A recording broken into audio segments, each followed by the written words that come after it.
I'm not going to let it end this way.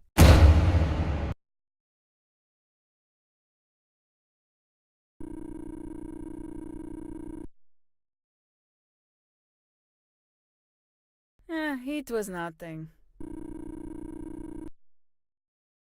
Comrade, we swore an oath to serve, even if it means putting our lives on the line.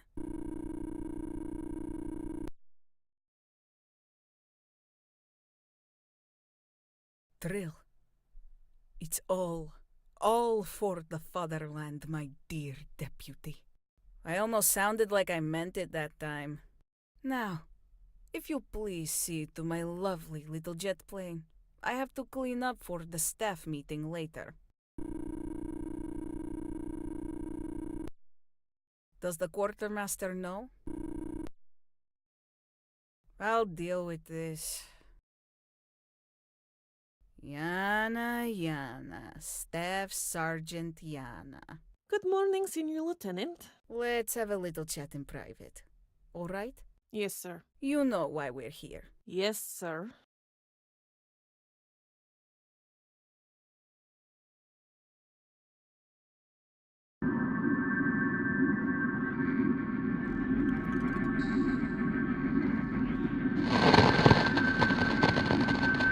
For the Forerunners, it's always difficult. They tread the unknown paths. These paths are not straight. They have sharp turns, surprises, dangers. But anyone who takes the pathway into orbit never wants to leave it. And no matter what difficulties or obstacles there are, they are never strong enough to deflect such an individual from their chosen path. While their heart beats in their chest, a cosmonaut will always continue to challenge the universe.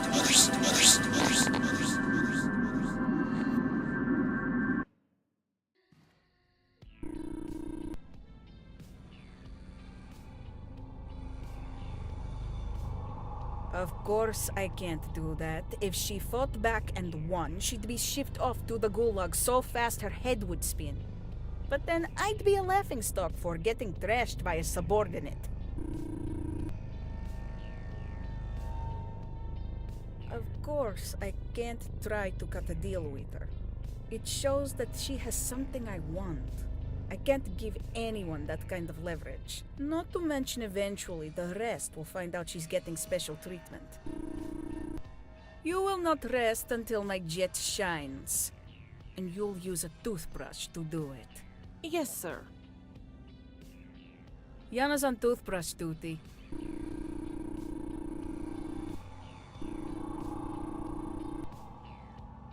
Why not? I'll make captain by next week. I wish. But think about it. Captain Brzezinski transferred over a month ago, and they haven't filled the vacancy. So, it's probably gonna be an internal placement. And who's next in line? Me. And... Work faster, idiots. You'll have this cleaned up by nightfall, or nobody's getting leave for the rest of the year. Aren't you glad you're not her deputy? And that's what you were doing out here? Traveling through time? Well, I'm just out here because I don't like parties.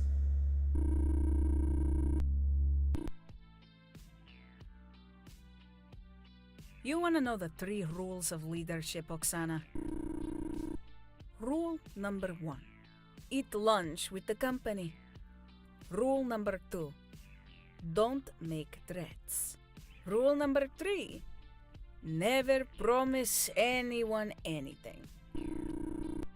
You promise? Comrade, the look on your face.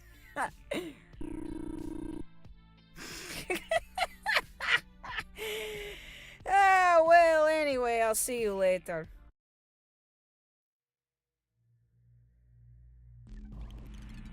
Oh boy, I wonder what tonight's film is gonna be about. The evils of abortion, the speeches of Lenin.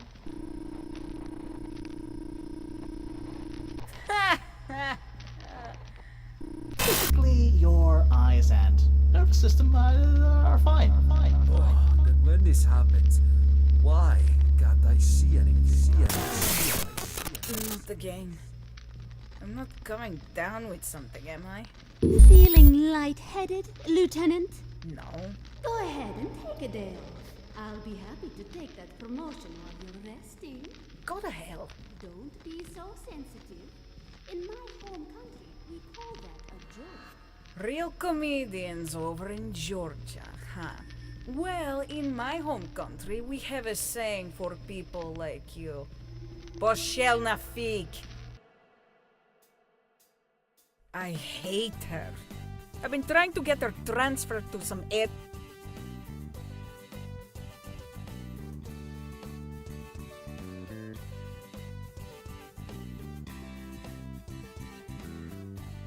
base in the middle of nowhere in Kazakhstan, but so far no luck. Met this guy, Major Yuri Kozlov, at an air show about a year ago. Heads up some base for experimental aircraft in Kazakhstan or something. He was telling me how they're always short of test pilots because the ones they get tend to not last long.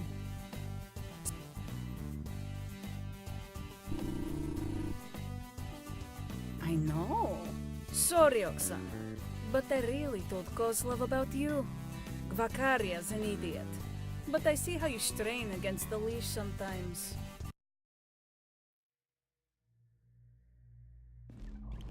Bridget, comrade! Over here!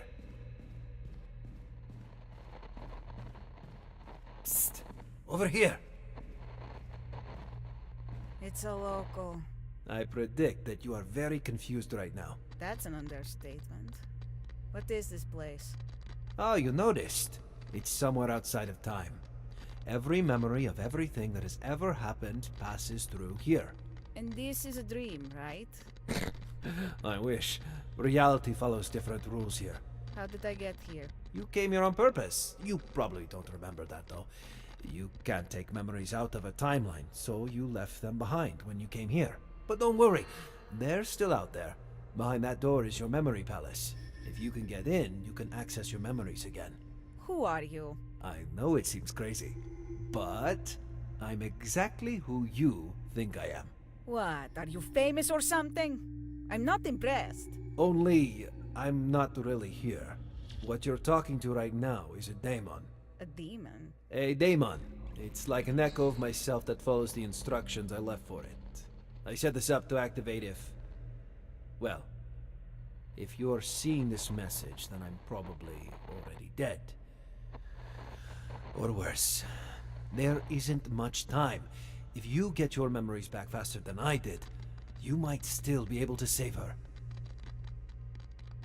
How do I get back? Once you get your memories back, you'll remember how to return to your own timeline, if it still exists. Anyway...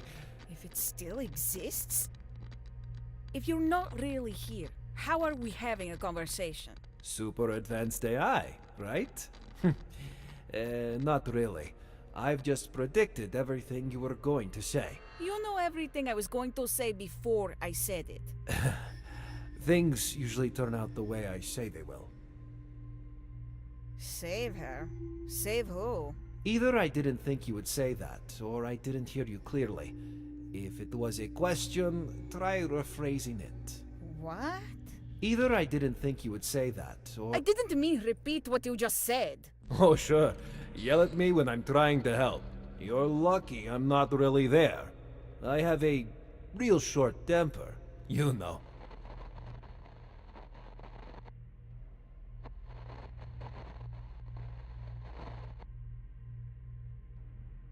What were you so afraid of?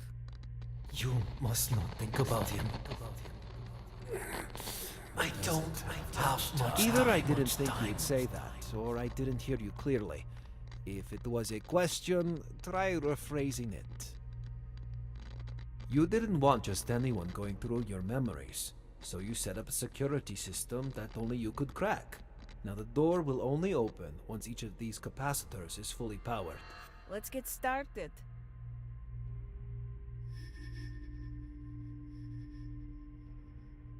That's the capacitor you need to power up. You need to send a signal to it with that transistor. A transistor receives a signal through the collector and sends it through the emitter. But you forgot about that. Stuff comes in and stuff comes out. Got it. Now, the collector only accepts signals of the type shown here. The emitter only sends signals of the type shown here. This one takes a different kind of signal than it sends. Oh, I get it. A transistor can turn one kind of signal into something else. So why isn't it sending a signal to the capacitor right now? There isn't any signal for it to transmit? That's a problem. Not for you. Everything you can see and touch is formed from the memory of time. You can sense the individual fragments that reality is made of. The disassembled memory of time. So all you need to do is change history's memory of that transistor so that it's fully powered. Pretty easy. To change a memory, you have to know its location in time. The memory address. Lucky for you, I managed to save the memory address for the signal charge of this transistor. You're welcome, by the way. Have a look. Now that you know where it is, change the value of the charge so that the transistor is fully powered. How much is that? Good question. I don't know. Just change it to be something really big. Well, that wasn't enough. Try a value bigger than that.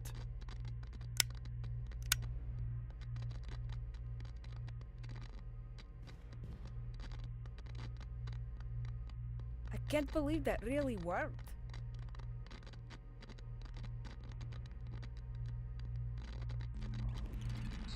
This transistor is fully powered, but the capacitor isn't powered up. Look at the symbol above the transistor. It isn't the same symbol as the one on the capacitor. You'll need to switch the transistor signal type to be the same type of signal that powers the capacitor. What's the memory address for this one? About that, the location where a memory is stored changes all the time. Even if I told you what it was for me right now, it won't work by the time you see this message. But if you try to sense the memories in this room, you might be able to find it. You had the memory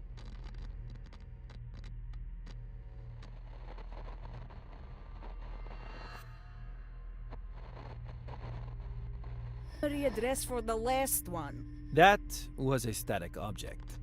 It never changes, obviously. I can rewrite these memories, right? So I just start changing them all until I get to the right one? You don't have time for that. Look for a memory with a value that matches the type of signal emitted by the transistor. So it must be this one here.